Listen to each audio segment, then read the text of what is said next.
Good morning, fellow AFT members and delegates. My name is Fedrick Ingram.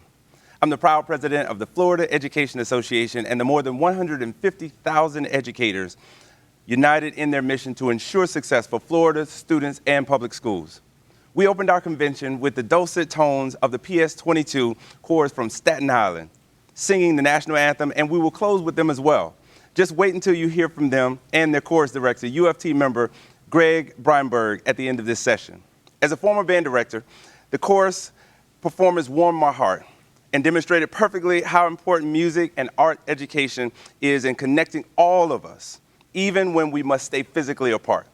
Now more than ever, we need the arts, visual, vocal, theater, and instrumental, just to name a few, to be a part of a well-rounded, high-quality public education for all students. But don't just take my word for it. In February 2019, the Brookings Institute reported on a large study they conducted that provided empirical evidence that arts education makes a big impact on students' academic, social, and emotional needs. They also said what we all know. Students who are exposed to the arts have substantially higher writing scores, fewer discipline infractions, and can think about things in new and different and creative ways.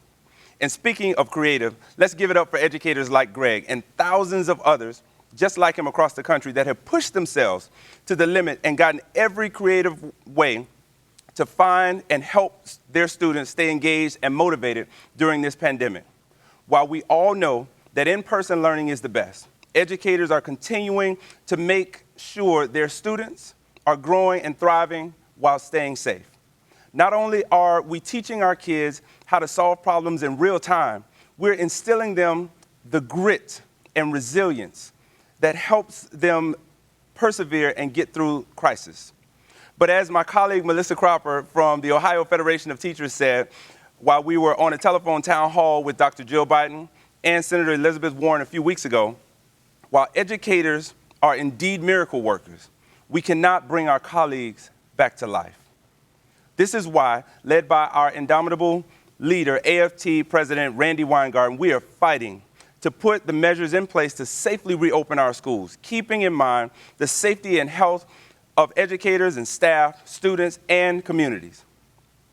Educators, like healthcare professionals and public employees, are miracle workers, the unsung heroes, and yes, the academic first responders.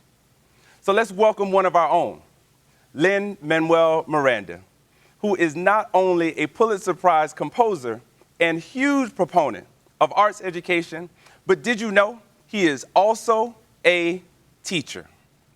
Please join me in welcoming Lin-Manuel Miranda, talking with Randi Weingarten about arts education and so much more. Thank you.